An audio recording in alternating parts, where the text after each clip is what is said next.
Tunnels and caves were used by the Japanese in World War II and by the Koreans during the conflict which followed.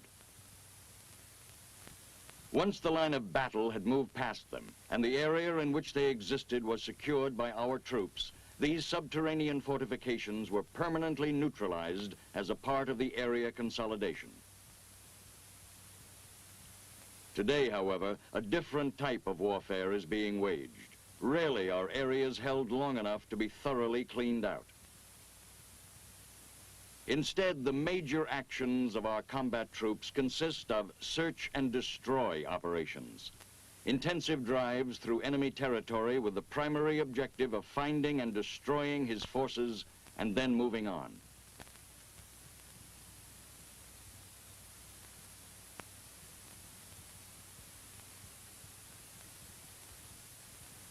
Seldom is the occupation of terrain for extended periods an objective in itself.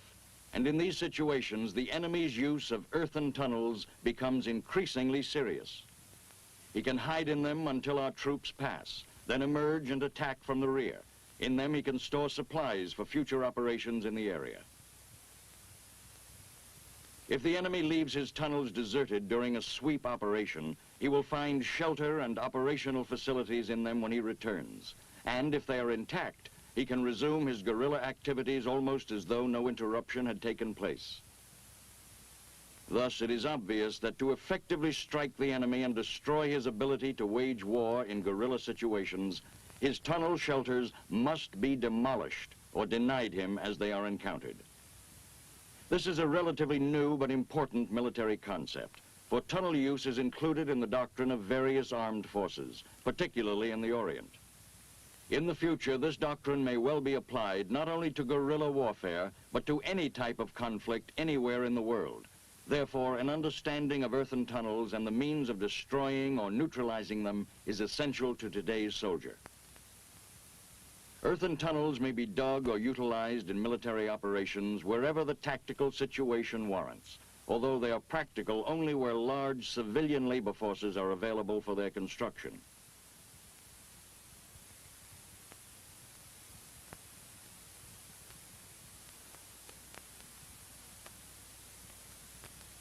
Earthen tunnels consist of two general types. First, there are those called expedient tunnels. They are relatively simple in construction and varying in length from approximately 20 to several hundred feet. This type includes ambush, safe hide, riverbank, or escape tunnels. Such tunnels are not intended to provide permanent protection or shelter for their occupants. The second type is made up of several levels of tunnels called a complex, which is a series of rooms interconnected by many smaller tunnels. A complex may extend up to 30 feet in depth below the Earth's surface and extend over large areas. They have carefully camouflaged entrances to facilitate evasion and escape. In complexes such as these, personnel may be hidden, housed, trained, and hospitalized. A headquarters may be set up and maintained, and supplies stored. Many of these complexes date back to World War II, and since have been enlarged and reinforced to provide maximum protection against air and artillery strikes.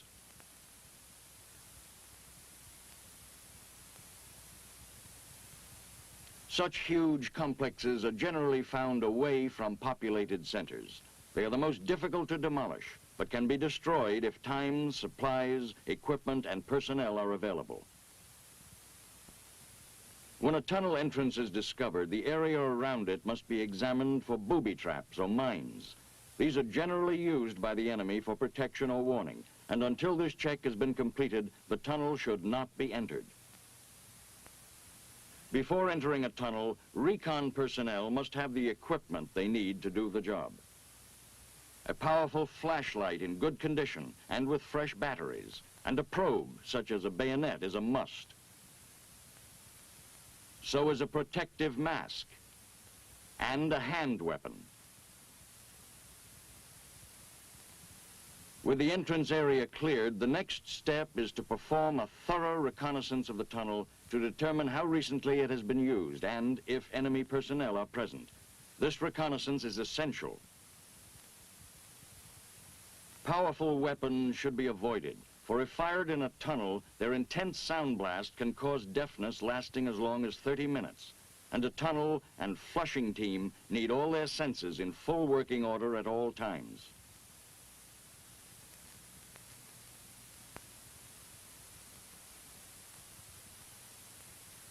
When a tunnel entrance shaft goes vertically into the ground, as here, the first man to enter it should be slowly lowered into the shaft head first to permit him to thoroughly check the entrance walls and floor for booby traps or mines as he moves into the tunnel.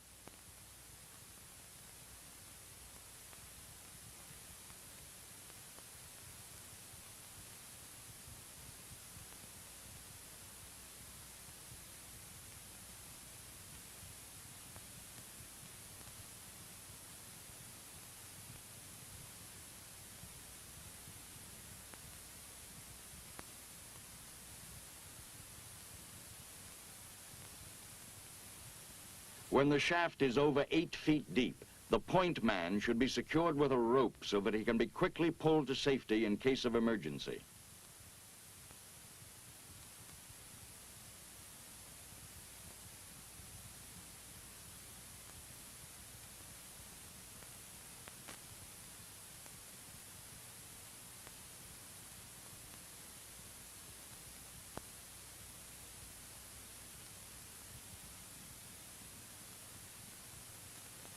As the point man arrives in the tunnel, he carefully checks to be certain that no enemy is awaiting him near the entrance. If the area is clear, he works his way into the tunnel and awaits his backup man. As they enter the tunnel, both men must be alert for any odor which suggests the presence of chemical agents. And if such odors are detected, protective masks must be donned before continuing farther.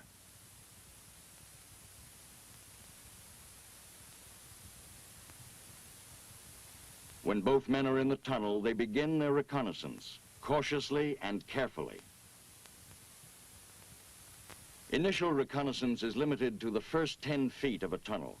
If it continues beyond 10 feet, the recon team should return to the entrance to pick up CS grenades and communication equipment. Then they resume the reconnaissance of the entire complex. In this demonstration, this action is omitted. During tunnel reconnaissance, always assume that the enemy is somewhere in the tunnel. He probably is. And always assume that the tunnel is booby-trapped, particularly in the more elaborate complexes where the enemy has had ample time to install such traps.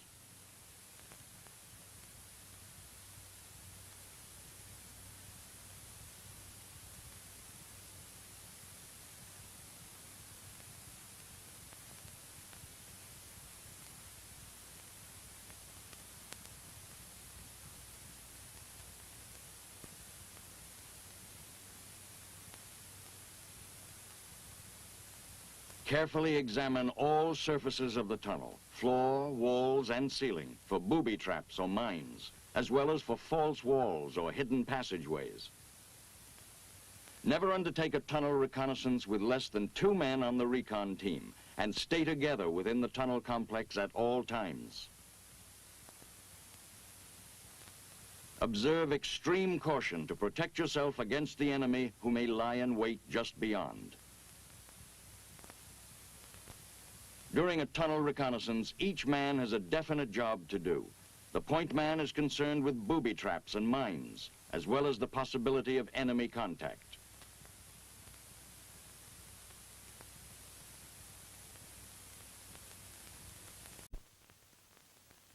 The backup man is alert for information of intelligence value.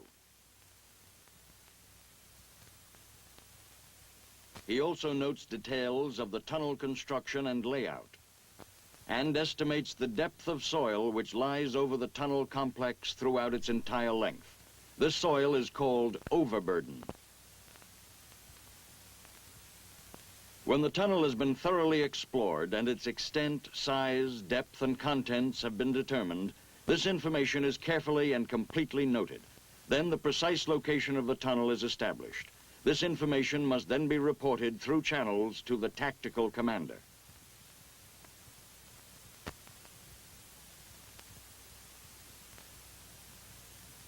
On the basis of factors which are inherent in the overall combat situation, the commander will decide whether the tunnel should be destroyed, otherwise denied to the enemy, or bypassed.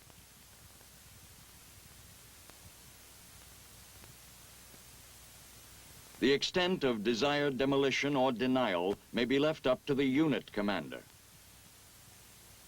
The factors which will determine the type of tunnel denial to be undertaken during combat operations will relate to the tactical situation at the time.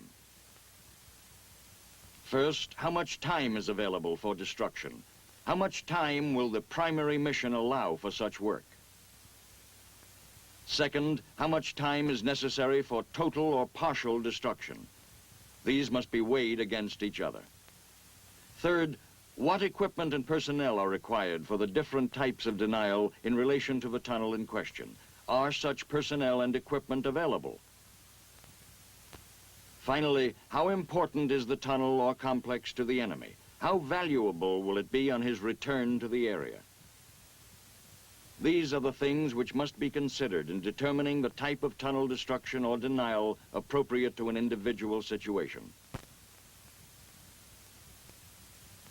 The methods of tunnel denial which may be employed in combat situations can be divided into three general categories.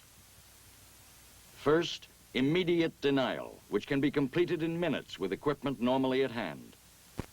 Second, partial destruction, which also can be accomplished within relatively brief periods of time with available equipment.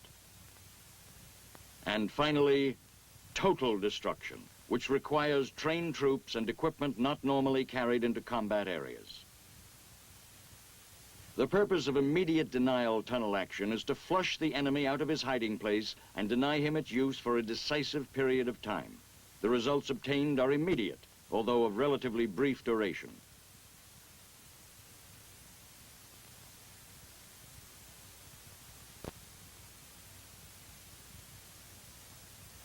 To drive the enemy from the tunnel, CS is used in solution or powder form. When CS powder is used, the material is liberally sprinkled into the entrance. The tunnel is then sealed as tightly as possible, forcing the CS fumes to spread back into the underground passageways and drive the enemy out through other exits, since normally they have no protective masks available. The M106 chemical dispenser can be carried by one man and may be used to blow chemicals into a tunnel. After checking the area for enemy personnel and booby traps, a poncho or other suitable cover is placed over the tunnel entrance.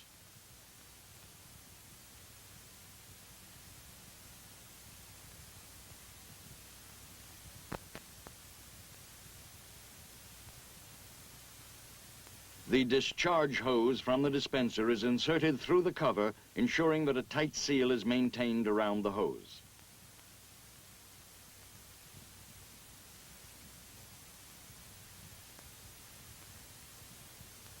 The outer edge of the poncho is sealed to prevent the chemical from escaping.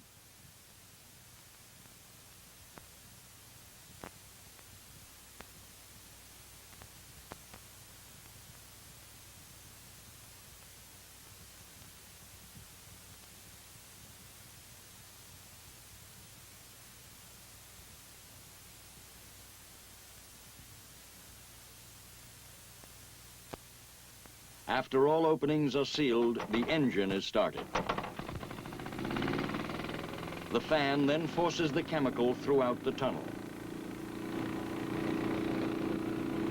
CS may also be introduced into tunnels by using CS grenades. As in all such denial efforts, the tunnel entrance should be tightly covered to prevent the escape of the CS fumes and force them back into the passageways. Partial destruction involves damaging the tunnel so that it will be immediately useless to the enemy and reusable only after considerable repair. Generally, concussion or fragmentation grenades are tossed into the tunnel or shaft entrance to collapse it. The destructive effect of these grenades will depend on the amount of overburden at the point of explosion. If the overburden is relatively light, the grenades may completely collapse the tunnel entrance or shaft and seal off the entryway. Even if complete collapse is not obtained, grenades will usually dislodge enough earth to effectively block the entrance. All entrances must be treated in this way to completely neutralize the tunnel complex.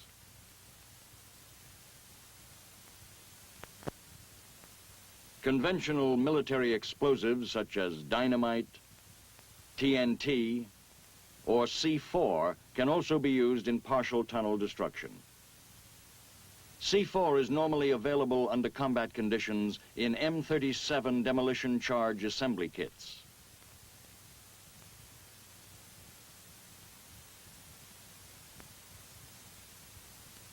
Using the blasting cap crimpers contained in the demolition kit, prepare 2 of the blocks to receive the demolition priming assembly boosters.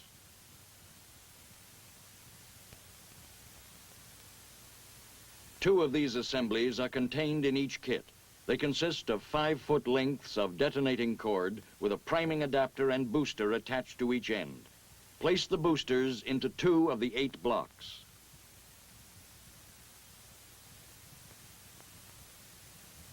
To complete the firing chain, attach an electric cap with firing wire or a non-electric cap with a length of time fuse to the demolition kit. We will use a non-electric firing assembly. Cut a piece of time fuse of sufficient length to allow personnel to move back to a safe area.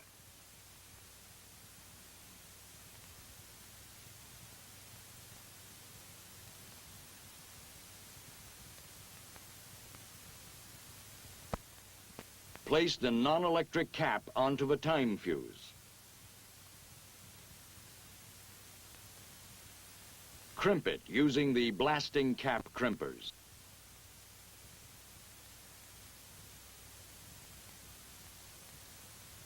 Attach the blasting cap to the 5-foot length of detonating cord.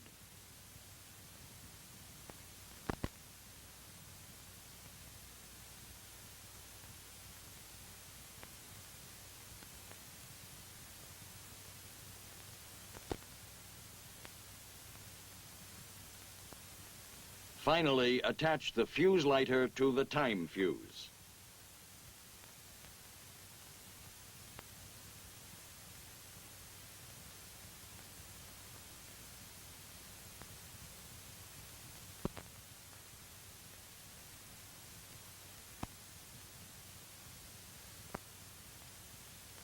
When the explosive assembly has been completed, fire intensely into the tunnel entrance to drive back any enemy who may be waiting inside. Place the charge as deeply in the entrance as possible.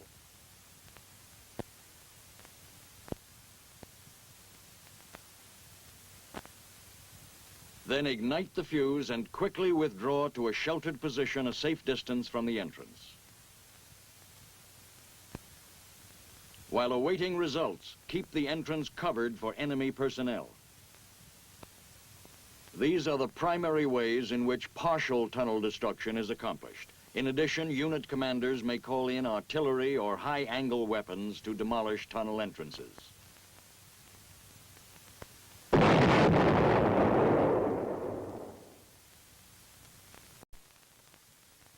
The total destruction of a tunnel is a job which should be handled only by specially trained troops, using equipment not normally carried in forward areas during combat operations. Thus, it obviously requires more time than is necessary for the partial destruction just demonstrated.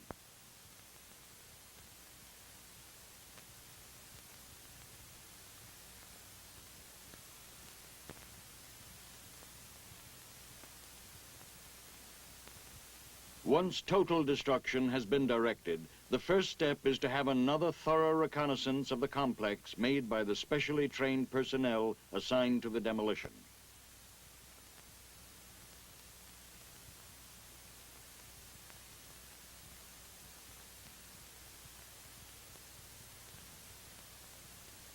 These men will make certain that the tunnels are clear, that no enemy personnel or booby traps have been overlooked in the earlier exploration.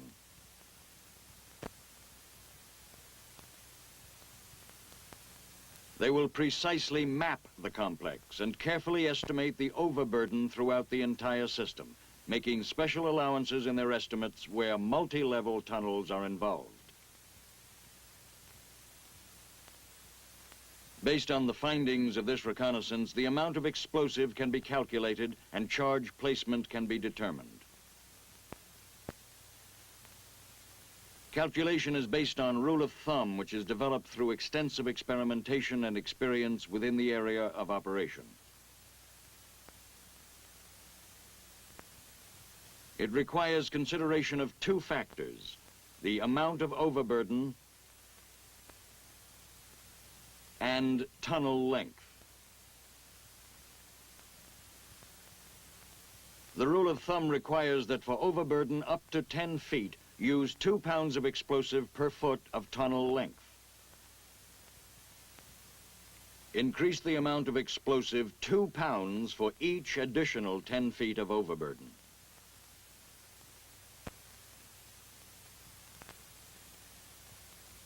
The charges should be ground placed at turns or corners of the tunnel, as well as at strong points.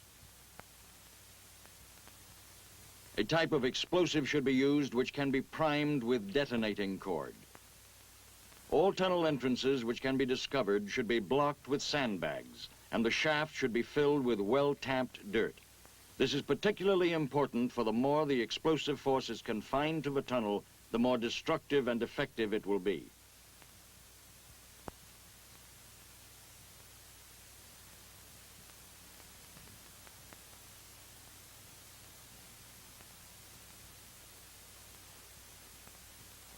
In tunnel destruction, explosives should be primed with det cord and then electric or non-electric means used to initiate the action.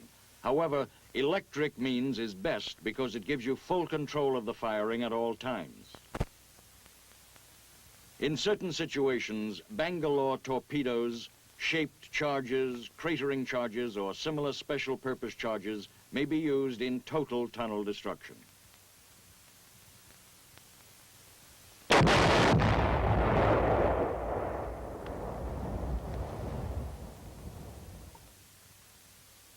In its continuing search for more effective ways of destroying large enemy tunnels and complexes, the Army has developed this XM-242, Liquid Explosive Demolition Kit, for use with the powerful liquid explosive nitromethane. Each kit contains the equipment required to destroy a tunnel 500 feet long with an overburden of 10 feet. The kits can be combined to destroy larger tunnel systems having up to 30 feet of overburden.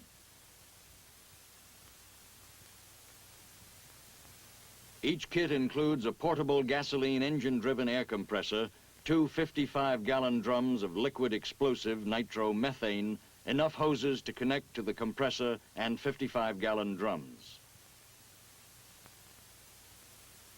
A pressure relief valve designed to vent off internal line pressure which exceeds 15 psi. A valve flow control regulates the flow of explosive, and a monitor box that indicates when drums are empty. The monitor box is connected to a sensor attached to the hose inside the drum by using 500 feet of cable. The kit also contains an arrestor that provides a safety device to prevent propagation of the detonation back to the drums and pumping equipment. Tools and accessories for assembly. And finally, a drag pack containing 500 feet of lightweight, lay-flat plastic tubing. After the hose and generator are connected to the drums, this plastic tubing is paid out and must be tied off with a figure-8 knot. Overhand knots will not hold. The wire for the monitor and firing wire are paid out.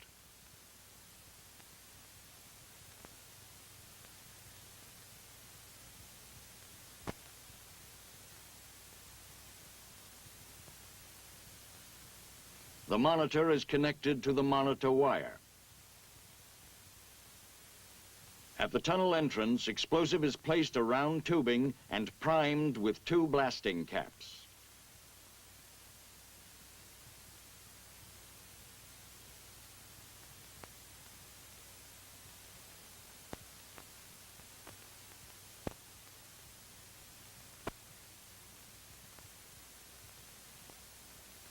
Blasting cap wire is attached to the firing wire.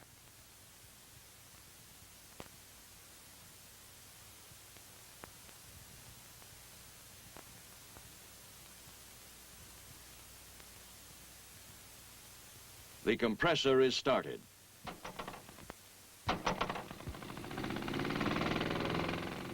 The safety valve is closed to start pumping the nitromethane into the plastic tubing.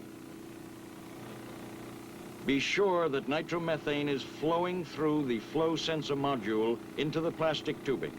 Then move back to the firing point.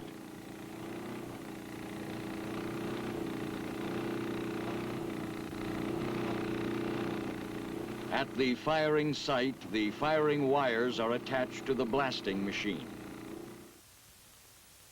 The monitor is checked until one of the lights goes out.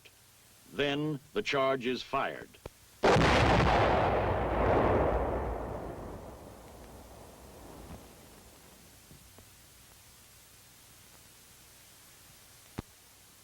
These, then, are the general principles of neutralizing or destroying enemy earthen tunnels in combat.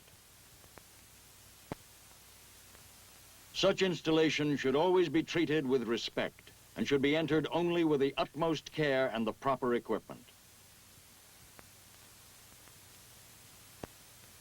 Earthen tunnels discovered in combat situations should be thoroughly explored to determine their size, extent, and significance. Then the findings of the recon team, together with the tunnel's precise location, must be reported through channels to the overall tactical commander. He will determine and direct the appropriate disposition of the installation.